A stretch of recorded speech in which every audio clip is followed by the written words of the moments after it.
প্রিয় বন্ধু, আজও মানুষের জীবন সেই একই সত্যের মধ্যে দিয়ে যায়। কেউ বার্ধক্যের ভয়ে কষ্ট পায়, কেউ রোগের যন্ত্রণায় ভেঙে পড়ে, কেউ প্রিয় মানুষ হারিয়ে একা হয়ে যায়। কখনো মনে হয় আমার জীবনটাই যেন সবচেয়ে কঠিন। কিন্তু বুদ্ধের জীবনের এই ঘটনাটি আমাদের একটি গভীর শিক্ষা দেয়।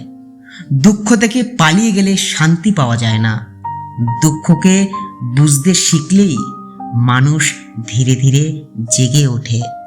কারণ যে মানুষ নিজের কষ্টকে বোঝে সে একদিন নিজের ভিতরের আলো খুঁজে পায়।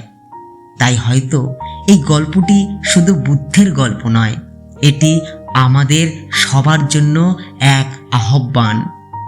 দুঃখকে ভয় পেলে আমরা ছোট হয়ে যাই, কিন্তু দুঃখকে যদি সাহস করে আঁকড়ে ধরি তাহলে সেই দুঃখই আমাদের সামনে খুলে দেয় সত্যের দরজা। তাই বন্ধু, আপনার জীবনে যদি আজ কোনো কষ্ট থাকে, কোনো যন্ত্রণা থাকে, তবে তাকে ভয় পাবেন না।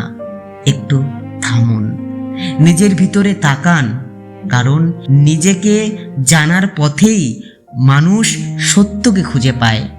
আর হয়তো সেই পথেই একদিন আমিও, আপনিও নিজের ভেতরের আলোকে জাগিয়ে তুলে ধীরে ধীরে হাঁটতে পারি বুদ্ধের সেই জাগরণের পথে।